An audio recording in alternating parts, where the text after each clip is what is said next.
Baik, kita coba lihat ya jawaban Arya yang pakai AI. Kenapa? Tuh, udah ya, pegang aja itu. Coba dibesarkan ya. Nah, yang pertama adalah pertanyaannya adalah ini kan full pakai AI-nya. AI-nya apa? ChatGPT.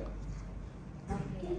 Ya, yang ditanyakan adalah perbedaan pada deklarasi dua buah matriks ya dengan gaya pendeklarasian yang berbeda. Yang pertama bisa lihat tadi soal di atas. Nah, yang pertama adalah kalau kita lihat ini si TP-nya adalah record ya. Oke. Lalu si B-nya adalah langsung dideklarasikan sebagai variabel ya. Jadi yang bertipe, yang dideklarasikan dulu sebagai tipe hanya TP, yaitu sebuah record. Oke. Sedangkan di yang kedua di sini ya, TP dideklarasikan sebagai tipe data baru ya. Jadi yang menjadi tipe siapa di sini? Di sini TP itu menjadi record ya, dimana dalam record tersebut ada dua elemen record fieldnya yang bertipe matriks. Oke ya. Kalau di atas tipe adalah record ya, dimana masing-masing punya dua elemen P dan P bertipe apa? Bertipe real. Sedangkan B adalah sebuah variabel ya, bertipe array. Bertipe matrix of TP. Oke, nah sekarang kita coba lihat ya jawaban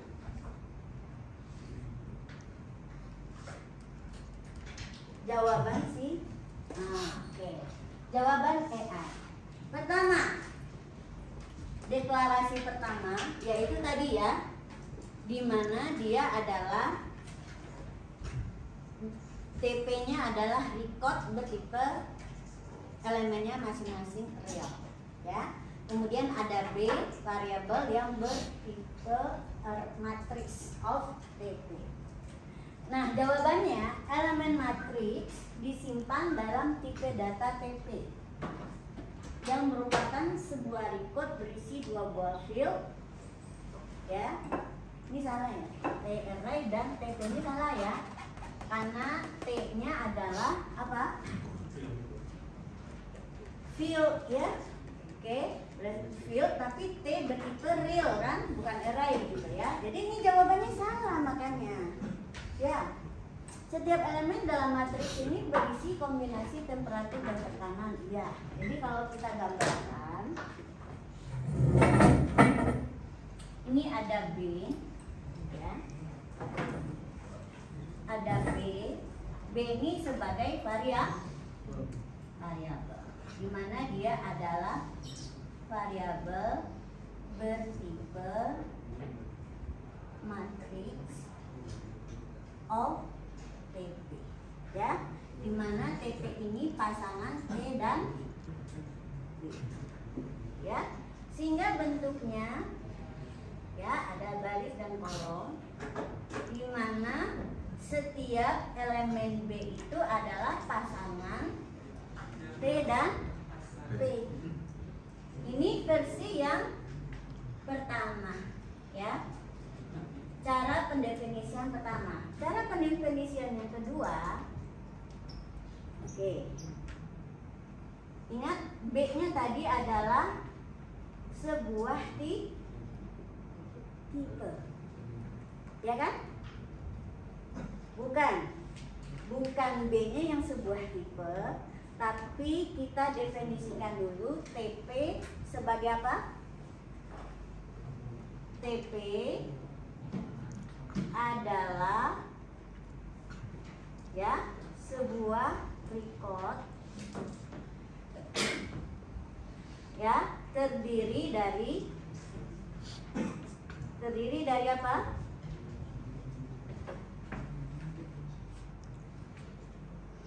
Terdiri dari apa? Dua buah memiliki apa? Dua field ya. Yang satu T bertipe matriks ya. T dan P bertipe matriks ya. Baru B adalah variabel bertipe TP. Jadi B nanti adalah variabel bertipe record of TP. Sementara TP sendiri dia adalah dua buah field. Jadi kalau kita gambarkan TP ya itu terdiri dari dua record, di mana masing-masingnya terdiri dari dua buah matriks. Ini matriks T, ini fieldnya P, gitu ya. Nah, nggak akan bisa si Ain jawab ini karena ini complicated ya, ilmunya nggak nyampe si Ain-nya ya. Temperatur dan tekanan sebagai satu elemen tunggal, kan bingung jawabannya ini ya. Jadi jangan kalian percaya si A itu pintar ya, ya benar pintar. Kalau belum dijelaskan dimasukkan ke dalam pengetahuan dia susah dia, karena di pertanyaannya juga nggak lurus ya. Deklarasi kedua, matriks langsung dibagi menjadi dua bagian terpisah, yaitu array T untuk temperatur dan ini maksudnya matriks T untuk temperatur dan matriks P untuk tekanan. Elemen juga temperatur dan tekanan disusun sebagai dua buah matriks independen. Kan rada berbeda ya, tapi ada sih bagian yang benarnya di sini, bahwa di bagian kedua itu akan terdapat dua buah matriks. Ya, kalau di sini hanya ada satu matriks, di mana elemennya adalah pasangan T dan P. Ya, ada sebagian benarannya, cuman membaca ini agak sulit dipahami ya kalimatnya. Jadi perbedaan utama adalah cara representasi struktur data matriks kombinasi dalam satu elemen. Ya, jadi satu matriks dengan versus dua matriks independen pada yang kedua. Ya, ada sedikit kebenarannya. Cuman penjelasannya mungkin lebih susah kalian pahami daripada saya jelaskan langsung. Oke ya? Ya. Ini ya gambarannya seperti ini. Jadi bagaimana sih memahami struktur data? Kalian gambarkan saja seperti ini ya. Gambarkan pelan-pelan. Mana kalau yang record itu seperti apa sih? Contoh kita gambarkan seperti ini ya. Nanti di sini ada T dan P, pasangan T dan P ya. Sedangkan di sini TP, T-nya satu matriks sendiri, sedangkan P satu matriks sendiri. TP-nya tetap adalah kita anggap sebagai sebuah record, di mana B bertipe T. Oke. Nanti kita lihat caranya bagaimana mendeklarasikan ini di dalam Java ya. Catat ya. Kita coba lihat bagaimana ini dideklarasikan di dalam Java. Jadi kekuatan kalian sebagai programmer ya nanti adalah kemampuan mendefinisikan struktur data yang cukup kompleks. Yang kedua adalah baru bagaimana menyusun algoritma yang kompleks untuk bisa melakukan manipulasi terhadap struktur data tersebut. Dua ya. Oke. Yang kedua, PR yang kedua. PR yang kedua tadi apa? Memeriksa pada sebuah matriks integer apakah dia adalah matriks segitiga atas atau bukan. Coba lihat. Gimana dia membuat algoritma? Jawabannya atau soal? Jawabannya. Nah, ya. Si AI bisa bikin algoritma segitiga atas, kita lihat ya. Segitiga atas. Jadi jangan percaya dulu. Buat dulu segitiga atasnya seperti apa sih? Segitiga atas berarti dia harus matriks bujur sangkar, ya. Oke.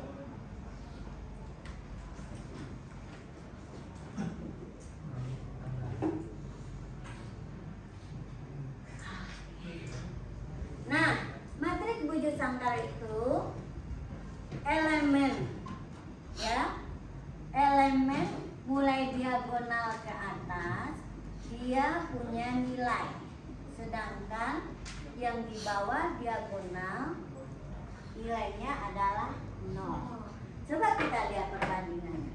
Ini adalah 1,1, ya. Ini 1,2. Cukup di sini kalian lihat ya. Ini 2,1. Ini 2, ya. Ini 3,1. Artinya apa? Barisnya besar sama, ya. Indeks baris besar sama dengan indeks kolom, ya.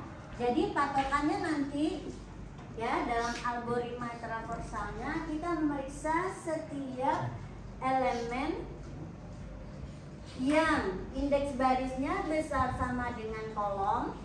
Bagaimana nilainya? 0. Ya, yang penting di sini indeks baris besar sama dengan kolom. Yang penting kita perhatikan yang nolnya ya. Dia nilainya harus sama dengan 0. Ya, coba kita lihat. Ini transversalnya kan sama, 2 loop ya. Sedangkan yang dibandingkan di dalamnya adalah matriks I, J tidak sama dengan 0. Nggak bisa, ya. Salah? Salah apa enggak? Salah, ya? Harusnya apa? Segitiga atas itu, ya, matriks, ya, IJ harusnya diperiksa dulu apa? If indeks baris, kita buat ya, for J, for I segitiga atas.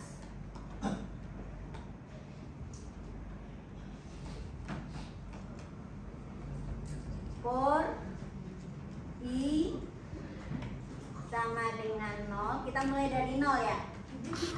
Iya, mulai dari 0, boleh ya? I kecil dari N, I plus plus, ya. For J sama dengan 0, I kecil dari N, kedua kolom, J plus plus, ya. Apa yang dikerjakan?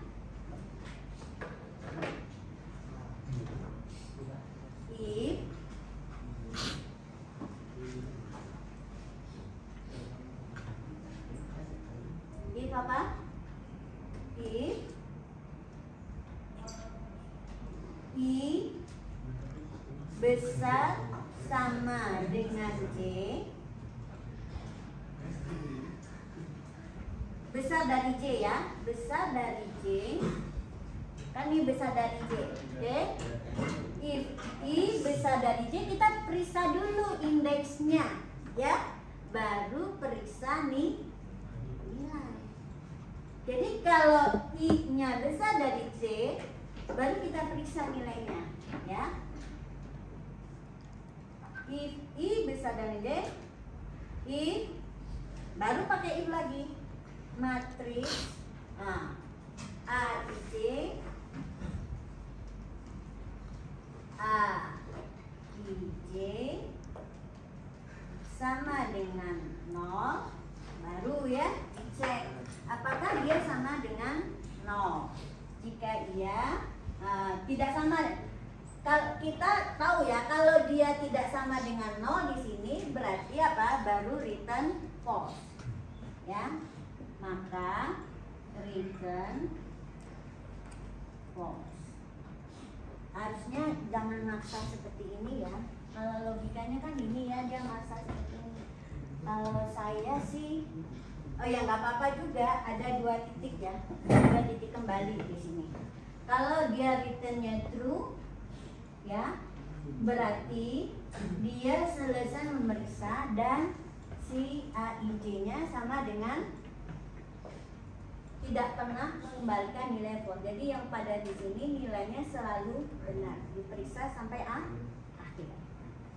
Ya, seperti ini bisa ya, return false. Then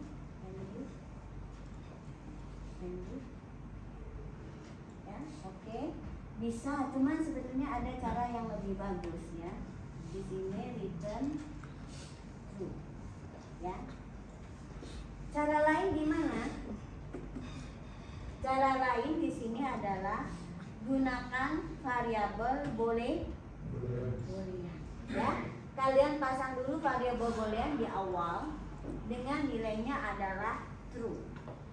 Kalau begitu ada AIJ-nya tidak sama dengan 0, maka set nilai booleannya dengan false. Oke? Ya. Periksa tetap sampai akhir. Nah, cara Palerika seperti ini boleh. Nanti kita cek. Nah, sudah 2. Gimana tuh? Arya, salah semua jawaban si Adinya ya. Tapi setidaknya gini. Nah, dan ini jadinya adalah apa? Memang fungsi ya yang mengembalikan boolean. Sebagai cara membungkus fungsinya dia benar ya. Tapi sebetulnya dia lewatkan sebagai 2 parameter. Kalau ini jadi prosedur statik ya. Tapi kalau misalnya ini pemrogram berorientasi objek, karena ini hanya melibatkan satu objek, kalian tidak perlu lewatkan dia sebagai parameter. Matriksnya nggak harus jadi parameter ya. Karena dia hanya satu objek. Ya. Paham di sini? Ya, pertama yang saya kritik di sini adalah ini, ya. Tidak ada pembatasan, ya, bahwa yang kita cek adalah bagian yang di bawah diagonal. Kalau seperti ini berarti akan pasti mengembalikan false dimanapun posisi si yang bernilai 0-nya, ya kan? Jadi nggak kelihatan cirinya bahwa itu adalah matriks segitiga atas atau bukan, ya. Cuman ini adalah algoritma untuk mengecek apakah ada elemen matriks yang bernilai 0, ya. Jadi bukan untuk segitiga atas. Terus yang kedua, cara membungkusnya menjadi sebuah fungsi. Karena ini hanya melibatkan satu buah matriks, satu buah objek, maka matriksnya tidak perlu kita lewatkan sebagai parameter, ya. Apalagi kalau matriksnya kita definisikan sebagai satu tipe, ya. Berarti dia akan menjadi fungsi yang private milik si matriks tersebut, ya. Oke. Nah, ini kalian dikasih contoh nih, bagaimana cara menginisialisasi suatu matriks langsung dengan angkanya. Ya, boleh difotoin ya, tanpa perlu menginput satu. Ini cara inisialisasi yang lebih cepat ya, kelihatan bentuk matriksnya langsung ya, boleh difoto nih ya. Belum saya kasih soalnya contoh bagaimana menginputkan nilai matriks dengan nilai tertentu, menginisialisasinya gimana. Nah, caranya seperti ini ya. Oke, udah 2 ya. Yang ketiga coba lihat. Yang ketiga itu apakah matriks bujung sangka merupakan matriks identitas. Kalau ini saya agak lupa definisi matriks identitas apa?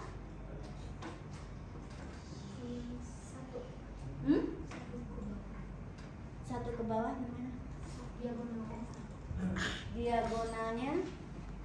Coba gambarkan kartu segitiga atas, identitas. Atau kita lewat dulu ya. Berikutnya,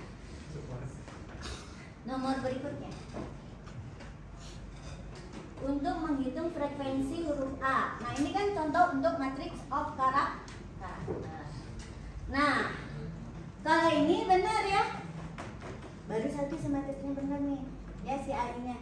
Oh ini benar. Karena apa? Kita tidak memperhitungkan posisi elemen itu di mana, ya. Tidak tergantung kepada baris dan kolom, tapi selama nilai dari elemen matrik tersebut sama dengan A, huruf A besar. Kalau misalnya huruf A kecil juga berarti harus 2 ya, dicek. Maka tambahkan jumlah elemen yang isinya adalah A. Ini sederhana ya, ini benar ya. Oke, terus berikutnya. Jumlah elemen genap dalam matriks. Ini juga sama ya. Berlaku apa? Untuk seluruh elemen matriks yang diperiksa. Sekarang yang diperiksa adalah genap, maka kita cocokkan dia dengan apakah dia kelipatan 2. Ini juga benar. Ya, yang mudah dia bisa ya. Tapi kalau bunyi pertanyaannya udah complicated aja sedikit dia bingung. Oke, berikutnya. Katanya memang kita sekarang bisa bikin program dengan bantuan ya, dulu algoritma atau manipulasinya yang sudah cukup clear ya penjelasannya. Sekarang untuk menghitung nilai rata-rata. Ini nomor 6 ya? Nomor 6 kelasnya gimana? Kelasnya di sini ya, ada SKS, ada indeks nilai ya. Berarti ini pakai yang tipe mana nih? Yang pendefinisian A atau B? Ini kurang jelas ya. Ini recordnya apa nih? Record integer SKS tar index. This SKS sama dengan SKS is index. Oke, dan ini adalah apa namanya nih? Nih, konstruktornya. Kalau kita lihat ini berarti yang TP-nya adalah record ya, pasangan T dan P ya. Nah ini contoh yang dipakai adalah cara pendefinisian yang pertama, di mana TP-nya ya pasangan T dan P. Oke, berikutnya case A. Jadi ini dihitung. Ini baru untuk satu ya, bobot nilai untuk satu mata kuliah. Sekarang untuk sekian mata kuliah gimana? Nah, record nilai. Jadi nilai MHS inilah matriknya ya. Berarti benar nih, dia pakai yang pertama. Oke. Kemudian dia main inisialisasinya di sini. Ini contoh, boleh kalian foto juga. Gimana mengisikan langsung ya inisialisasi nilai matrik saat suatu variabelnya dideklarasikan. Nah, ini ya. Nilai MHS di sini sama dengan itu si B ya. Nah, cara deklarasikan dalam bentuk record ini new gitu ya. Sebanyak ukuran matriks. Ukuran matriknya tadi berapa? Coba lihat di atas. Nggak ada ya? Coba bawah. Berarti di sini tadi. Si nilai MHS ukurannya mana nih? Oh, dia langsung dari sini. Berarti berapa ukurannya? 3 kali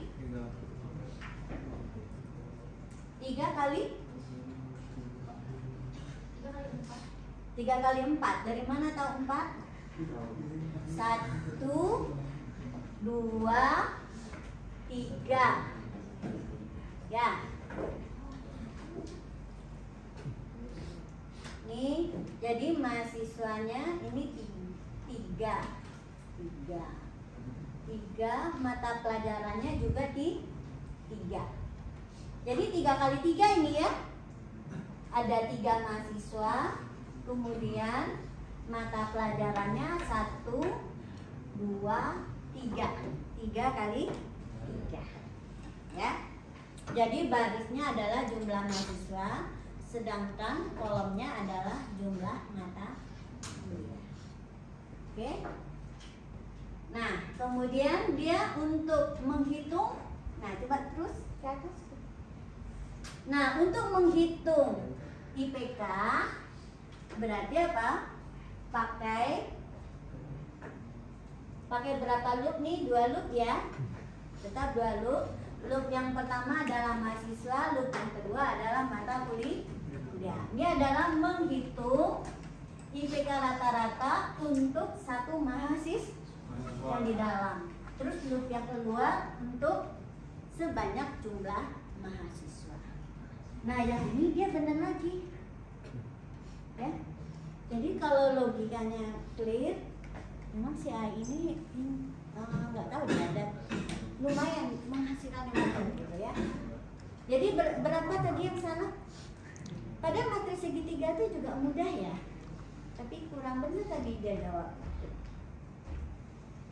Oke? Tutup dulu sebentar.